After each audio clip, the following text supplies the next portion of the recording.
And we're going to move on to volume. Volume. Volume is the three-dimensional measurement associated with three-dimensional figure.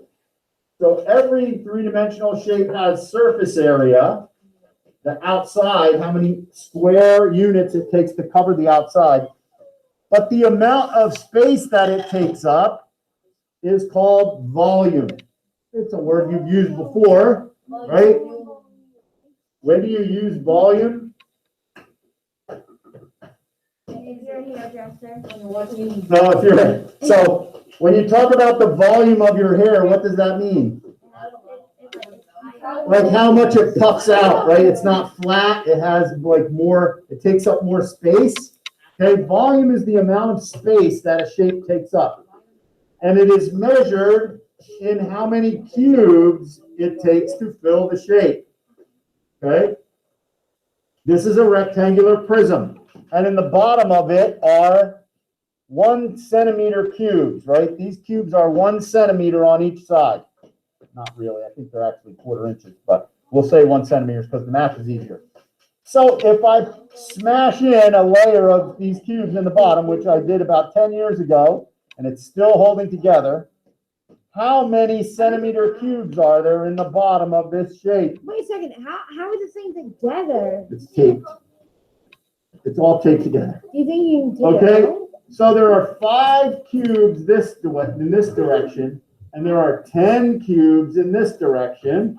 So how many cubes are there in this one layer of the rectangular 50? prism? How many 50. cubes? 50. 5 times 10. If I just looked at this rectangle, the area of this rectangle would be what? What is the area of this rectangle that you see right now? 50 square centimeters, right? 50 square centimeters, because you only see squares if you look at the bottom. Well, when I turn it this way, those cubes are one layer of cubes in this prism. Well, how many layers of cubes are there in this prism? Oh, Yeah. So there are 1, 2, 3, 4, 5, 6, 7, 8, 9, 10 layers of cubes. Each layer has how many cubes? 50. So how many cubes does it take to fill up this entire box? 50 in a layer and 10 layers. 500.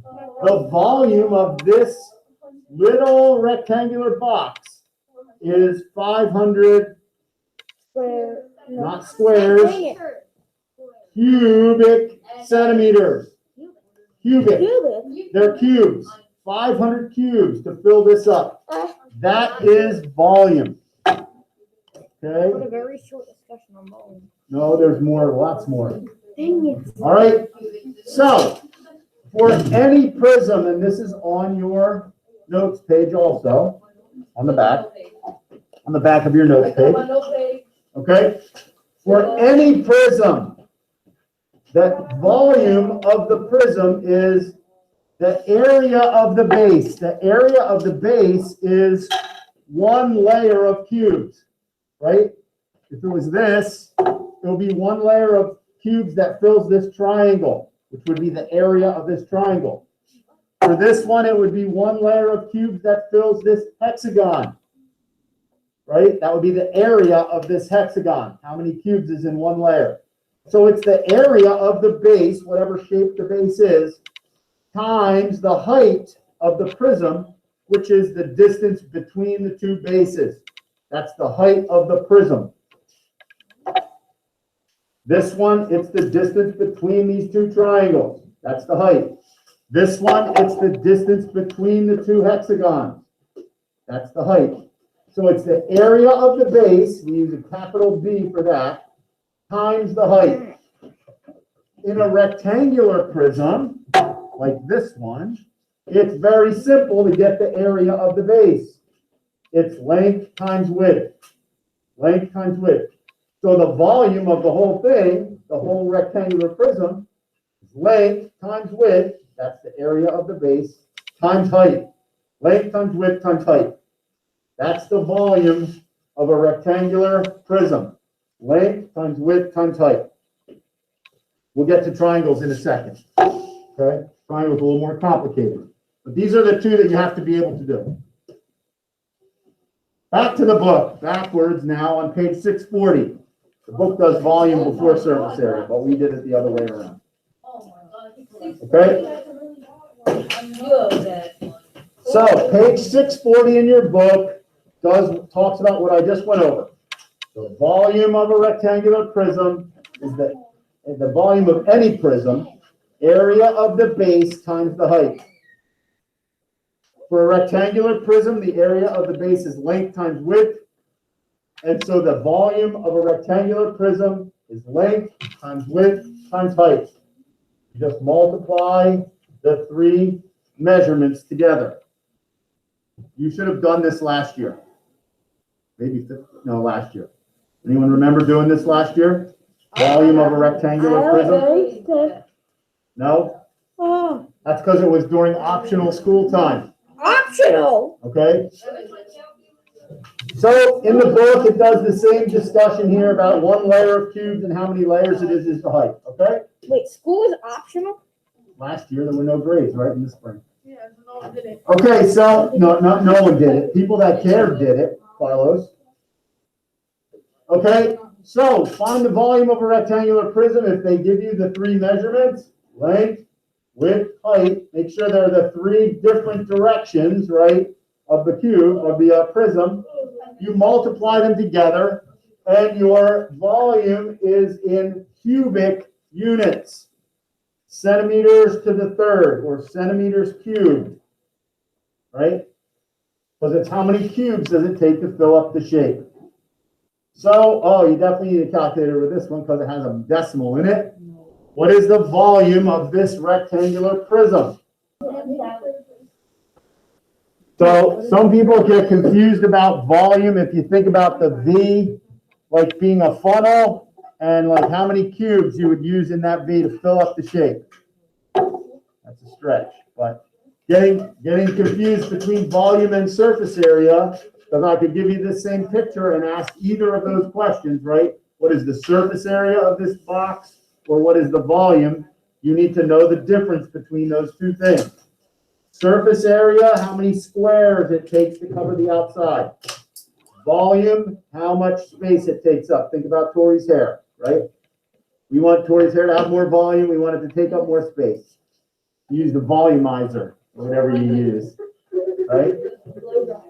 A blow dryer gives you lots of volume, but sometimes it frizzes you out too, right? So you got to be careful. Not me, I don't have that problem. Me and Cameron and Aiden, we don't have that problem. Okay. What's the answer here? I know you have it. I already checked yours. Plus yours was wrong the first time, so I should ask what your first answer was. Yes? 142.5 cubic meters, or M with a little 3. 142.5 cubic meters. Length times width times height. Notice that this is centimeters times centimeters, or meters times meters times meters. That's why it's meters to the third, because you're multiplying three different lengths together. When you do area, length times width, it's only 2. That's why it's square. When you measure perimeter, you don't multiply any centimeters by centimeters. You just add them together. That's why it's not squared at all. Okay? All right. Volume of rectangular prisms. All right, this is the hardest one. This is the hardest topic of all the entire geometry unit in 7th grade. Okay? The volume of a triangular prism. So, remember that we talked about the volume of a prism is the area of the base times the height. The base of a triangular prism is a triangle. How do I find the area of a triangle? What is the formula for the area of a triangle? Tori. Base times height is the area for the formula of the area of a rectangle. You have to do something to the triangle. After you multiply the base and the height, you have to do what? Divide it by 2, right? It's half of a rectangle. So the formula for the area of a triangle is 1/2 base times height. The formula for the volume of a triangular prism is area of the base times height. Those are 2 different bases and 2 different heights, which is why this problem is so confusing, because we use the same words for the base and the height of the triangle, right? The base is this length here, and the height is the 90-degree distance from that line up to the other point of the triangle, base and height of the triangle. But the prism base is the triangle shape itself, the whole thing, and the height is the distance between the 2 bases. So very confusing, right? Do not confuse the height of the triangular base with the height of the prism. It says don't confuse them, but people will, because it's confusing, okay? So, if I go back here to the notes page, here's an example that you have written out in your notes page, okay? So for a triangular prism, the area of the base, B, right, the area of the base, B, is 1/2 base times height, or 0.5 times base times height, or base times height divided by 2, right? Those are all the same thing. So BH divided by 2. This base and this height are the base and the height of the triangle. 4 inches is the base of the triangle. 3 inches is the height of the triangle. Do not be confused. This distance right here is called the slant height. Okay? It has nothing to do with volume. You would need this if you were going to do surface area, because this is how big the rectangles are. But we're not going to do surface area of triangular prism. So this number you don't need. It'll just be there to confuse you. Remember that the base and the height of triangles, when you get area, have to make a right angle. So 4 times 3 times 1/2 is the area of this triangle. The area of the triangle, 4 times 3 divided by 2, or 6. 6 square inches. That's how many squares it takes to fill up the triangle. How many cubes there would be in one layer on this prism. Then I take that and multiply it by the height of the prism. Totally different height. The height of the prism is this distance. This is the height of the prism. So you take 4 times 3 divided by 2, the area of the triangle, and you multiply it by the height, the distance between the 2 triangles. That's how you get the volume of a triangular prism. They do it here in this example. You do it here in this got it problem. Base times height times 1/2 for the area of the base. 6 times 8 divided by 2. That's the big B, area of the triangle.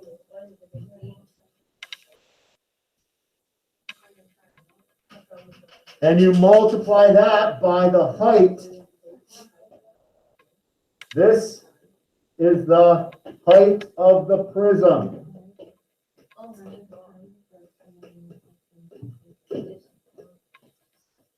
Doing the correct thing, right? All right, what's the answer for this one, Keone?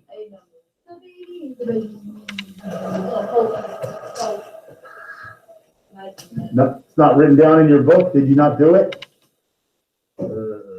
Terry. 70 cubic inches. 70 cubic inches, or 70 inches cubed, right? So again, this 1/2 times 4 times 5 is B, also known as the area of the base. So B is the Base. Capital B is the area of the base. The little b is the base length of the triangle. And again, that's the confusing part about these problems, okay? And then this 8, this 7, this is the height of the prism. So multiply them together to get the volume of the entire thing, okay? So that's volume of triangular prism. So if I ask you a question like this, which lunchbox holds more food? Okay, the amount of food that the lunchbox holds is cubes, right? How many cubes of food does the box hold? What is the volume or the space available in the box? So you just multiply length times width times height for each one. They're rectangular prisms. And you find out that even though they're not the same, okay? This one is a ½ inch shorter than this one, even though this is a ½ inch different here. But notice that the answers do not come out to the same volume, okay? This one is 281.25 cubic inches, and this one comes out to 285 cubic inches. So the fact that you took a half away here and you added a half here, that does not mean that these are going to be the same answer when you multiply them together. Okay? All right. So there's problems like this that have to do with volume, that you have to use volume in a real world problem like that. How much space does the shape take up?